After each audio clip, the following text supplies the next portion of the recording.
nosotros vivimos en espacios de la realidad. Es decir, lo que vemos es solo una parte de lo que es. No cabe duda que la vida tiene partes feas y partes muy duras. Y negarlas es negar la realidad. Lo único es que junto a esa parte de la realidad que no nos gusta, podemos también buscar esa parte de la realidad que existe. Es decir, esto no hay, esto no funciona. Bueno, ¿cómo podría hacer que funcionara? Ten en cuenta que donde nosotros llevemos la atención van nuestras emociones y se hace más real para nosotros. Es decir, si solo estamos enfocados en el aspecto negativo de las cosas, llega un momento, literalmente, en el que aunque haya algo positivo y valioso, no lo podremos ver. Es imposible verlo. La percepción es una construcción cerebral. Entonces, si yo estoy filtrando todo lo positivo, al final creeré que vivo y lo crees, y por ahí el otro que está alrededor tuyo te dice, pero mirá, tenés esto y esto, y vos no lo podés ver. Aunque otro te diga, un tercero te diga, mirá esta realidad, bueno, todo sí. Es tu propia realidad que ya no naturalmente que sí, hay lo que se llama el sesgo de atención, es decir, cada uno tiene su sesgo de atención. Hay personas, por ejemplo, y antes os he estado escuchando que habláis de la mentalidad positiva, sí. Hay personas que viven en un mundo de oportunidad, no niegan la realidad de los problemas, tampoco niegan la posibilidad de las oportunidades. Y hay personas que viven constantemente en un mundo de amenaza. Viven en el mismo espacio físico, pero no viven en el mismo espacio mental. Claro, si yo vivo en un espacio de amenaza, ni seré emprendedor, como estáis comentando antes, ni trataré a la gente con afecto, porque veré enemigos. Tengo miedo al fracaso, exacto, tengo todo el tiempo miedo. Y eso es la profecía que se autocumple. Si yo creo que hay oportunidades, encontraré una dificultad, tendré que lidiar con esa dificultad, pero yo no me concentraré, no llevaré toda mi atención al problema, sino también a la búsqueda de la solución, con lo cual es mucho más probable que la encuentre. Pero eso no es genético, no tiene que ver con la personalidad, es decir, soy una persona, hay personas que es como, voy para adelante. Yo hablaba con un amigo ayer, y que él no, le digo, pero vos cómo hiciste, fallecieron en 1 año y pico los 2 padres, ¿no? Cuando tenía 20 y pico. Entonces le digo, ¿vos cómo saliste adelante de esta situación? Entonces él me dijo, bueno, es que no miro para atrás, me dijo. No miro para atrás. Así cuando tengo tal trabajo, cuando lo dejé ya está. Cuando fue lo de mi padre, digo, ¿de qué manera puedo seguir adelante con qué es lo que puedo hacer? Y bueno, me puse a trabajar, me puse a salir adelante. Y yo me pensaba, a mí en situaciones así, y yo todo el tiempo, yo miro para atrás, por ejemplo. Estoy diciendo, cuando no sé qué, más melancólico, tal cosa. No puedo, es como es cada uno. Y eso digo, ¿yo lo puedo cambiar o es inerte a la personalidad de cada uno? Esa pregunta se la han hecho científicos a lo largo de muchos años y sobre todo cuando se descifró el genoma tomó una relevancia muy importante. Mira, Andy, fundamentalmente podemos decir así, podemos dar los siguientes datos. El 40% es genético y el 60% es no genético. Ahora bien, dicho esto, tenemos que añadir un nuevo elemento. ¿Quién hubiera pensado hace unos años? En la Universidad de Harvard, por ejemplo, no se podía hablar de esto, porque parecía que era algo esotérico. ¿Quién hubiera dicho hace unos años que los estados emocionales de la persona podían afectar al material genético? Hoy hay una ciencia de peso sólida, más que reconocida, llamada epigenética, que demuestra que los estados emocionales de las personas movilizan ciertas hormonas, moléculas de la emoción, que interactúan con la membrana de la célula, tienen acceso al material genético y hacen que unos genes se queden dormidos y otros genes despierten. Imaginaros el impacto de esto, es decir, hay algunos genes que es fabuloso que despierten, genes relacionados con neurotransmisores asociados a la inteligencia, y hay otros que es muy interesante que sigan dormidos, oncogenes, genes con enfermedades. Entonces, ¿qué quiere decir? Que una vez que se ha descubierto la epigenética, ya tampoco podemos decir 40 y 60, como decía nuestro gran filósofo José Ortega y Gasset, el ser humano no es un participio, es un gerundio. No estamos hechos del todo, sino que nos vamos haciendo. Yo entiendo que uno, forzándose a tener gestos positivos y a pensar en palabras positivas y en hablarse a uno mismo de manera positiva, puede generar ciertos efectos. Mi pregunta es, ¿eso no es muy a corto plazo? El cerebro en algún momento, así como las cucarachas se adaptan a los nuevos insecticidas, no se aviva de que lo estás queriendo engañar, de que esa sonrisa es falsa, de que en realidad el resentimiento, el sentimiento profundo está más arraigado que lo que esa sonrisa puede remover. Muy bien. Vamos a ver. Lo primero que tenemos que entender es que esto es un proceso. Es decir, no es que una persona finja una sonrisa, estamos hablando que no es una mueca irónica, sino el caso Margarita. No, una sonrisa. Exacto. Sí. Aunque todavía no le salga porque no tiene la emoción ni la simpatía hacia esa persona. Es un proceso. Entonces lo que tenemos que entender es el proceso. Y la pregunta es, ¿realmente el cerebro puede cambiar? Yo me acuerdo que cuando estaba en la Facultad de Medicina y tenía 19 años, teníamos una profesora de psicología, un poco dura la mujer, y dijo, a los 7 años la persona está totalmente definida. Yo me quedé un poquito... No, pero el cerebro es plástico, cambia. Exacto, entonces Sí. hoy sabemos que el cerebro es plástico. Entonces la neuroplasticidad tiene dos componentes, tiene dos facetas. Uno, la conexión de nuevas neuronas, y otro, la generación de nuevas neuronas a partir de células madre. Nosotros podemos generar entre 500 y 1000 neuronas a partir de células madre al día. ¿Qué quiere decir?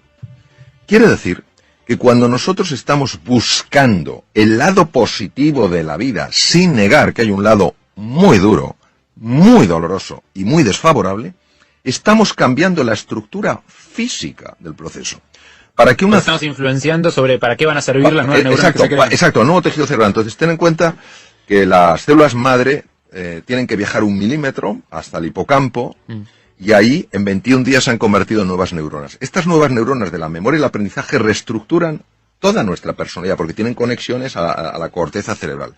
¿Qué quiere decir? Que en el fondo estamos reinventando nuestro cerebro, y va pasando el tiempo, y si nos mantenemos, si seguimos con nuestras caídas, con nuestras desesperanzas, diciendo, esto es una tontería, pero volviéndolo a tomar, llega un momento en el que el cerebro realmente, físicamente cambia, y de manera natural empiezas a ver con especial facilidad aquello de la vida que sí está bien.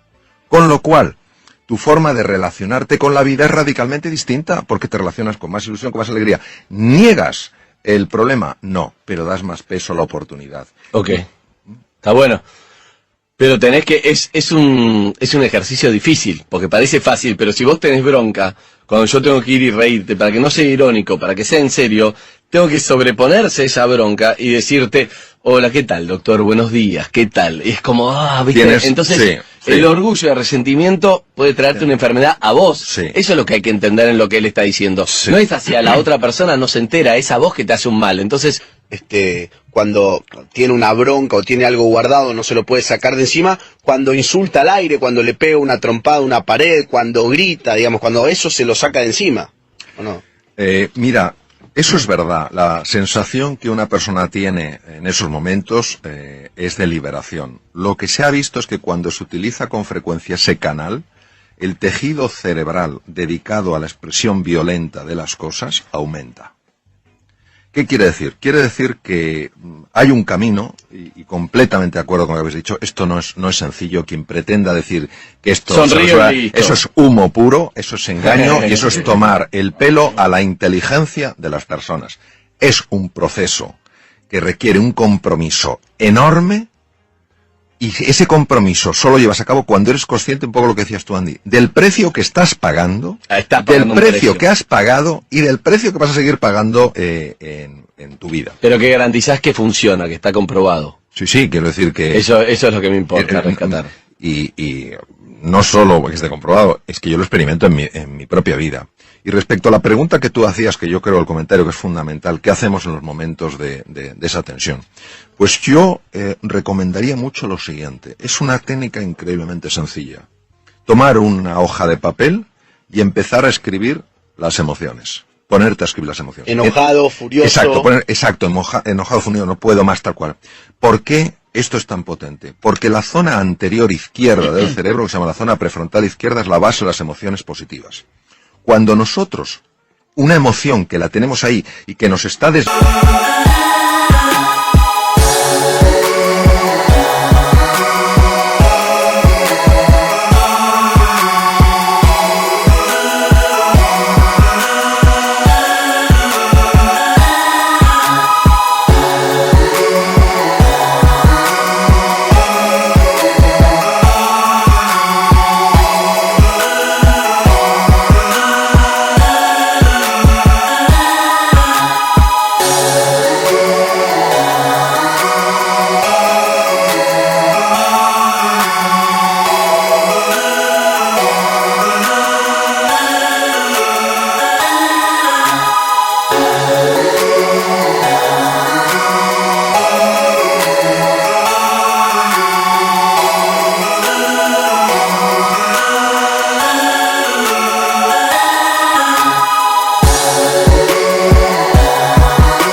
pero que todavía no la hemos articulado en el lenguaje. Empezamos a articularla en el lenguaje a la fuerza, para poderla articular en el lenguaje, para poderla escribir, tiene que pasar por la zona prefrontal izquierda. ¿Y entonces qué pasa cuando pasa por ahí? Pues imaginaros un hierro súper caliente que lo haces pasar por un tanque de agua fría. Entonces, no es que la temperatura, ese aumento de temperatura desaparezca por completo, pero sí se aminora. Y en ese momento ya puedes gestionar. Otra cosa importantísima y que se ha demostrado de una utilidad máxima es, en esos momentos, cuando uno está así, uno es peligroso. Es increíble porque mi papá viene siempre, es sexólogo, mi padre médico, viene acá siempre con una frase que recién lo entendí desde el punto de vista de la neurociencia. Él siempre dice, lo que se verbaliza deja de ser peligroso.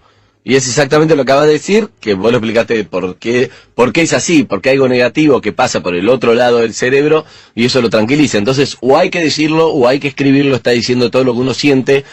Lo que hoy sabemos desde la neurociencia, que han pasado muchos años, es que hay muchos elementos químicos. Y cuando hay esa frustración y esa tensión, hay una química que nos convierte en personas peligrosas. En ese momento, si tú vas a tu casa, vas a ver a tus hijos, vas a ver a tu mujer, a tu marido, a quien sea, y les vas a ver como oponentes, es decir, les deshumanizas.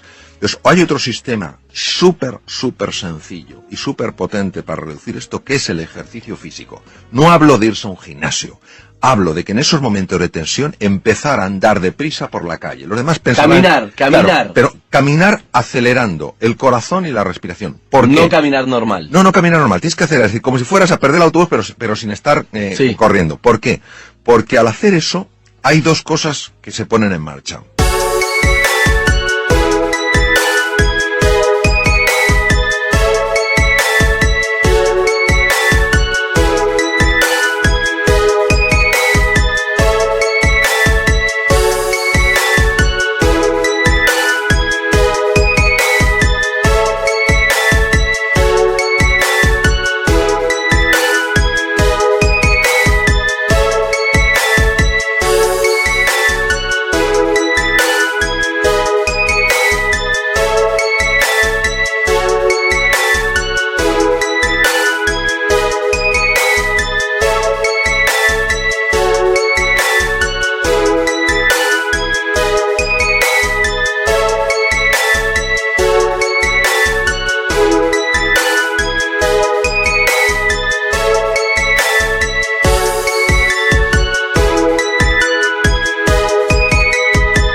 Una de ellas se llama, o dos hormonas, se llama la oxitocina.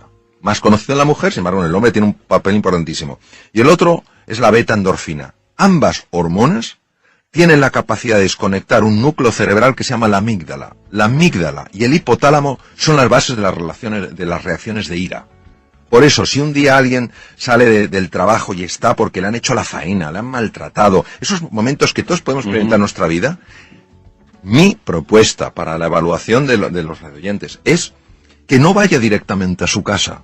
Porque sino que va a contaminar con porque lo va a contaminar todo. Esa activación produce una contaminación llamada resonancia límbica en todo el mundo, sin darte cuenta, por los gestos, por el tono. Entonces, que se ponga a andar deprisa, entonces produce una... ¿Cuánto tiempo al toque lo va a calmar? Pues mira, si la reacción de ira es intensa, necesita 20 minutos.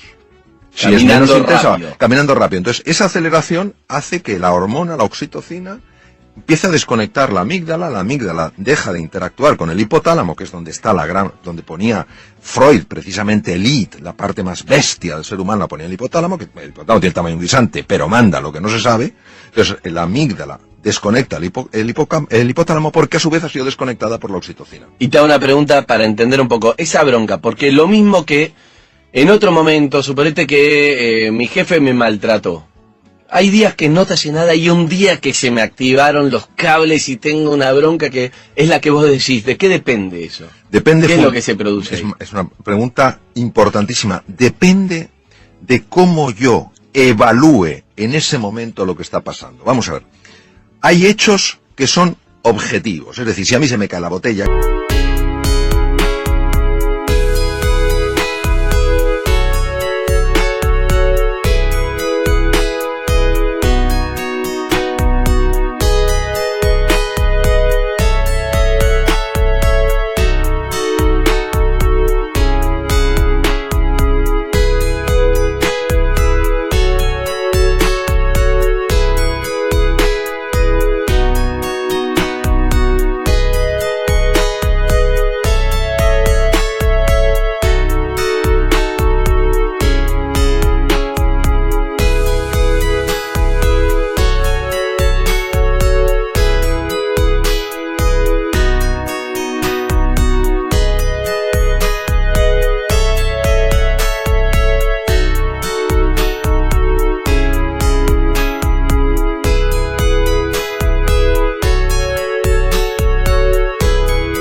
todo el mundo lo ve y decir, a mí se ha caído la botella. Pero hay hechos que hay un elemento que es subjetivo. Se cae la botella y yo mismo me digo, qué torpe soy. Eso es lo que genera todo el daño. Entonces, muchas veces, cuando somos hipersensibles a comentarios de los demás y nos enfadamos, es porque previamente nuestro diálogo interior nos ha estado poniendo la cabeza como una jaula de grillos. Lo que pasa es que como actúa a nivel inconsciente, nosotros no nos podemos... damos cuenta, exacto, y surge en ese momento. Exacto, no lo podemos oír, sí lo podemos sentir. Y hay que escribir entonces, todo el tiempo. Es importantísimo, es decir, es sencillo, y aquí la prueba del algodón, como decimos en España, la prueba de eso, es que se pruebe. Que Ahora, se prueben. Que se pruebe. Y empiezas A ver si el doctor es un vendehumo o no. Exacto, que lo exacto. haga. Ahora, hay que hacerlo dándole una oportunidad al ejercicio. Okay. Es decir, hay que hacerlo en serio. No, escribo 3 garabatos, esto no funciona. Okay. No, porque hay que tener en cuenta que la venganza, y voy a decirlo en sentido metafórico, es muy dulce. Okay. Ya es muy atractivo decir, este se va a enterar. Bueno, que sepamos que cuando alguien nos hace una faena en el coche, y tenemos toda razón para enfadarnos, a quien le sube la tensión arterial es a mí. Al que se le altera el sistema inmunológico es a mí. Es decir, es una forma, no digo de egoísmo, sino de sano cuidado de uno mismo. Se trata de conocerse para comprenderse y comprenderse para superarse. Vamos a ver. Hay veces en la vida en las que a nivel personal o profesional, con pequeños cambios vamos tirando. Eso no es reinventarse. Okay. Pero hay veces que a nivel profesional o personal tenemos que hacer cambios radicales, transformaciones profundas. Y en ese momento necesitamos aflorar de nuestro interior talentos, capacidades que no sabemos que tenemos.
Y que son esenciales para dar ese paso.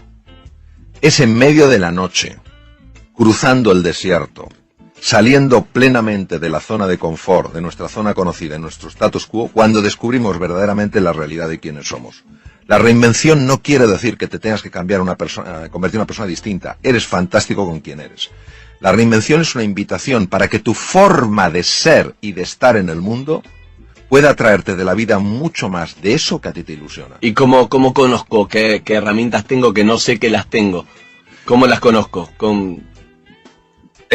Claro, la reinvención implica que tenemos que encontrar una fuerza lo suficientemente grande para salir de la zona conocida, la zona de confort. De la zona de confort. Hay veces que uno lo puede elegir o hay veces que la vida te lleva a eso. Exacto, exacto. Entonces, de la zona de confort se pueden salir de dos maneras. Uno, la vida te saca. Ya está, estás fuera. Con lo cual, no tienes más remedio que ponerte en marcha. Y otras veces, cuando tú escuchas algo, lees algo, ves algo que te inspira para darte cuenta de que hay algo más grande que eso que tú estás viviendo. Y entonces, desde la fe, es decir, desde el convencimiento de que hay un mundo mucho más ilusionante el que puedes vivir, das el paso. Solo cuando das el paso, empieza a suceder. Es decir, tu pregunta... A medio camino no va. Tu pregunta es muy difícil de responder de manera puramente racional, porque es, yo daré el paso cuando lo vea. La respuesta es nunca lo verás si antes no das el paso. Correcto. Hay que ir al vacío, es el famoso vacío. Eso es. Ir al vacío, no hay ninguna garantía, no sé, mandarse. Pero es difícil, porque uno como que no podés. Claro, como claro. cuando sos nene no podés dejar de andar con rueditas.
Cuando tenés que tirarte una pilita, un trampolín y te da miedo, ese vacío es difícil, doctor.